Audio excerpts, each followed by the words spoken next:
Well, greetings and salutations, test takers. This is the Series 7 Guru coming to you from my off-grid studio, getting our kicks on historic Route 66. Ask the Series 7 Guru. So here's what came up today. I don't understand SMA. Well, a couple things. SMA is a credit line. You can have it as cash. You can use it to buy additional securities.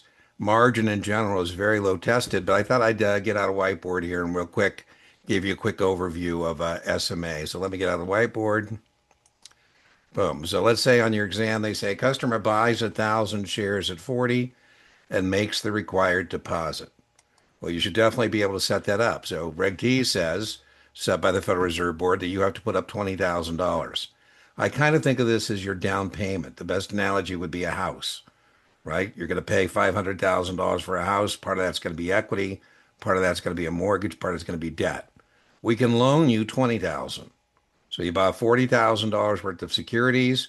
The broker dealer lends you 20 and you put up 20.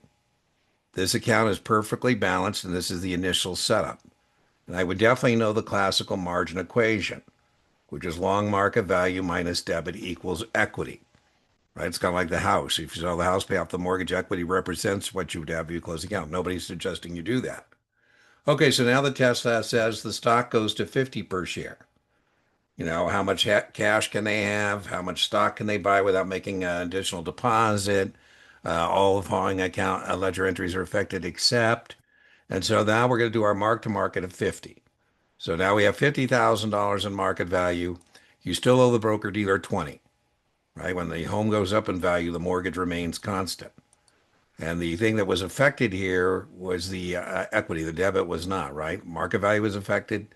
The equity was affected, but not the debit, what you owe the broker dealer.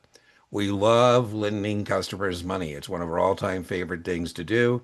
So I want to compare Reg T to what you have to see if perhaps I can't loan you more money.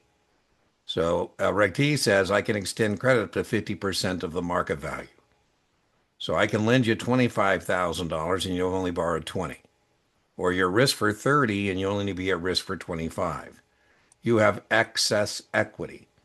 You say, well, Dean, in my bank, when I have excess equity, they're willing to give me an excess equity line of credit on that collateral, on that value. I said, we are the same. I said, well, how do you feel about increasing your proportion ownership at today's price of 50? And you said, well, Dean, I like it at 40, but 50 is a little rich for me. Do I have to do something today?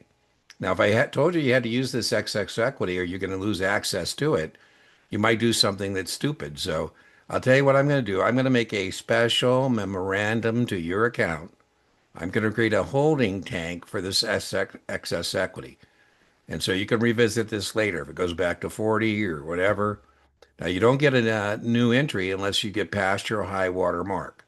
So I'm going to make a special memorandum to your account. I'm going to create a holding tank for this excess equity that's available. Now, for test purposes, I don't think you're at risk if you think of excess equity and SMA as one thing, but that's your credit line. And you can either have that as cash or you can use it to buy additional securities. So the key thing about SMA is you can, as a credit line, you can have it as cash. Right now, if they ask you on the test, how much cash can this customer withdraw? It'd be 5 grand. How much additional securities can they buy? That would be 10,000. All right, as I said, the two things you can do with this is use it as cash. What I'm saying as cash is because anytime you take money out of this account without selling securities, it's a function of borrowing. We would prefer you buy additional securities because then we get the finance charge and we get the commission too. On the test, there's no commissions, as it relates to doing margin accounting. Anyway, so I'm going to buy, you say, Dean, I'd like to increase my proportion ownership with 50 and I don't want to make a required deposit. I say, well, we can lend you another 10 to buy securities. So now you have 60. The 50,000 you originally had, the 10 you're buying now using your buying power. So now the long market value is 60. On T plus one, we didn't use any of your money to pay for this purchase.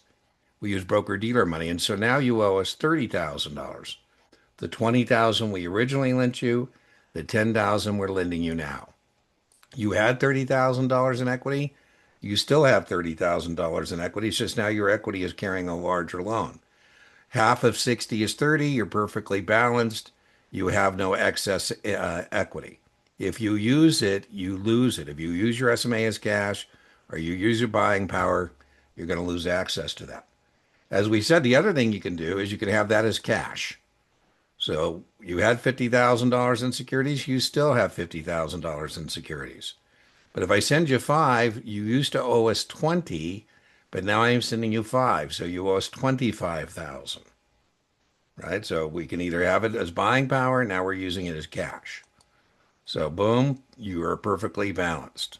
Perfectly balanced when you have 50%. I wouldn't worry about that as a test term. But the point again is you use it, you lose it. There's no SMA, there's no buying power in the account.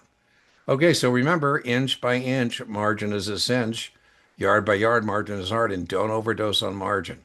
There's very low probability you'll get an SMA question, perhaps. But if you tell me you missed your mark because of SMA, I'm going to say, oh, you had bigger problems elsewhere. In fact, you might choose just to guess B and assign this one to the universe and make it up in another target-rich environment. Okay, so I'll see you next time you have a question. Just send it to Series 7 Guru at guruexamprep.com, and more than happy to try and help you out with any confusion you may have about margin or options or whatever it is. All right, see you next time. Bye-bye.